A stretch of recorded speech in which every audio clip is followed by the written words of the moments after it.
Hello everyone, welcome back to my channel. मैं doctor Ranjana Gupta आज BSc second year की series में जो टॉपिक कंटिन्यू कर रही हूँ that is general characters of Balanoglossus.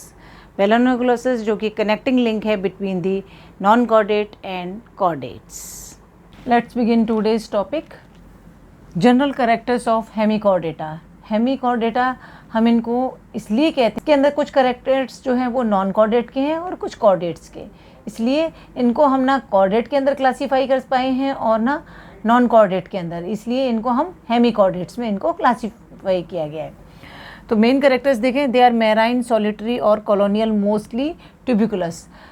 इसके जो मोस्ट ऑफ द ऑर्गेनिज्म हैं इस फाइलम के, मैराइन मीन्स लवणी जल में पाए जाने वाले, एकल भी हो सकते हैं, निवई भी हो सकते हैं, और ज़्यादातर ट्यूबिकुलस मीन्स ट्यूब लाइक बरो बना के रहते हैं। जैसे बेलेनोग्लोसस है, बेलेनोग्लोसस एक बिल्कुल ट्यूबुलर यू शेप ट्यूब बना के जो है वो रहता है, तो इसीलिए उनको हम ट्यूबिकुलस कहते हैं।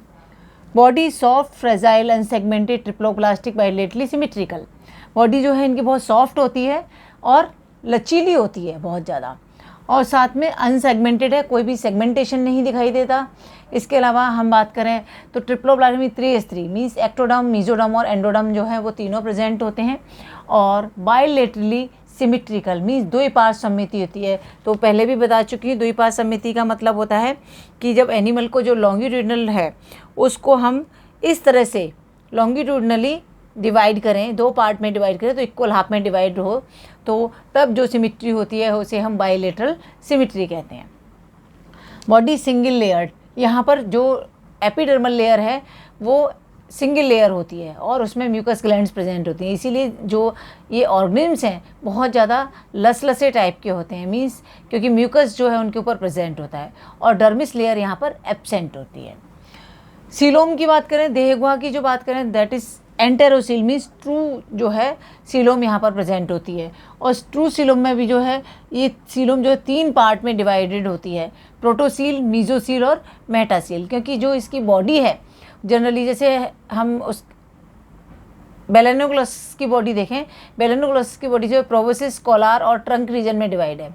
तो प्रोबोसिस रीजन में जो है वो प्रोटोसील होगी, कॉलार रीजन के अंदर जो है मीजोसील होगी, और ट्रंक रीजन में जो है वो मेटासील होगी।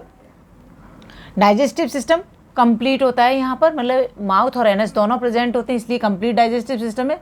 और ये डिफ़र करता है organism to means species to species, कि वो स्ट्रेट है और यू शेप्ड है। वो ऑर्गेनिज्म की बॉडी के स्ट्रक्चर पे डिपेंड करता है, उनकी जो एनाटॉमी है उस पर डिपेंड करता है। तो यहाँ पर वो स्ट्रेट भी हो सकता है और यू शेप्ड भी हो सकता है।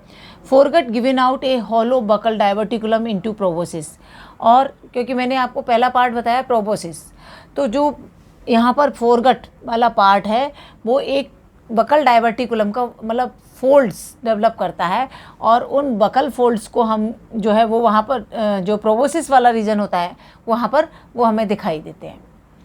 डोर्सोलेटरल फेरिंजियल गिल स्लिट्स, यहाँ पर जो गिल स्लिट्स हैं वो डोर्सो फेरिंजियल पोजीशन पर होती है, मीन्स फेरिंग्स जो है वो एक तरह से 2 पार्ट में डिवाइड हो जाता है, एक तो डाइजेशन में अपना रोल प्ले करता है और दूसरा जो है वो परफोरेटेड रहता है by the gill slits.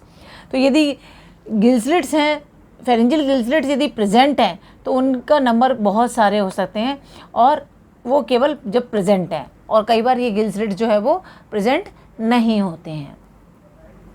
Ciliary filter feeder, ciliary filter feeder means जो फूड है जब ये रिसीव करते हैं या इंजेक्शन जो होता है, अंतर्ग्रहण जो होता है, उस समय जो फूड है वो सिलेक्टेड फूड ही ये अपने अंदर पास होने देते हैं, बाकी जो फूड पार्टिकल्स जो इनके लिए सूटेबल नहीं है या लार्ज पार्टिकल्स हैं उनको ये बाहर निकाल देते हैं।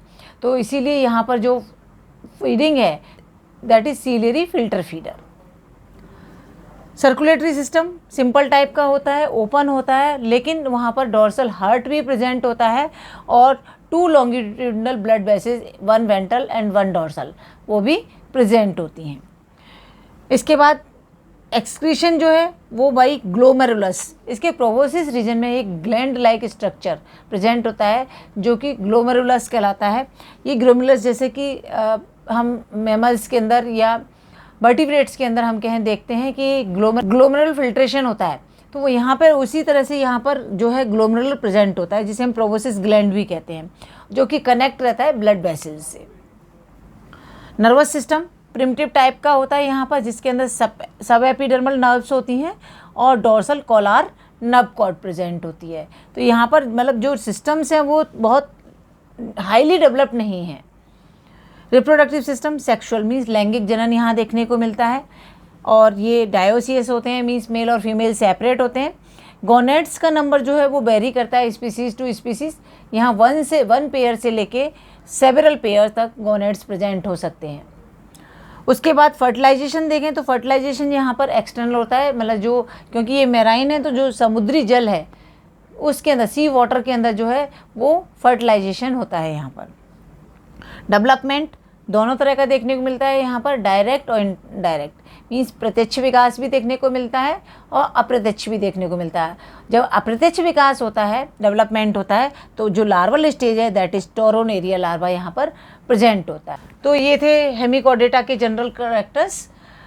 आई थिंक आपको समझ में आ गए होंगे, क्योंकि यहाँ पे सिस्टम्स बहुत सिंपल टाइप के हैं, बहुत हाईली डेवलप्ड नहीं है, और क्योंकि ये कॉर्डेट और नॉन कॉर्डेट के बीच में एक तरह से कनेक्टिंग लिंक है, तो इसीलिए जो यहाँ पर कुछ कैरेक्टर्स जो है वो कॉर्डेट के और कुछ नॉन कॉर्डेट्स के कैरेक्टर्स यहाँ देखने को मिलते हैं। यहाँ पर क्योंकि कॉर्डेट के कैरेक्टर में हम कहते हैं नोटोकॉर्ड और नर्व कॉर्ड प्रेजेंट होती है, लेकिन यहाँ पर जो है हम जो यहाँ पर प्रोबोसिस के अंदर बकल डायवर्टिकुलम है, इसको पहले इनिशियली जब इसके हमने डिस्कवरी हुई थी या इसके बारे में इंफॉर्मेशंस आई थी, तो इसको कंसिडर किया गया था एज ए नोटोकॉर्ड, लेकिन बाद में जो देखा गया ये नोटोकॉर्ड नहीं है, ये बकल डायवर्टिकुलम है। तो आई थिंक आपको समझ में आ गया होगा। फिर भी कोई डाउट है तो कमेंट सेक्शन में ज़रूर मेंशन करें। Thank you so much.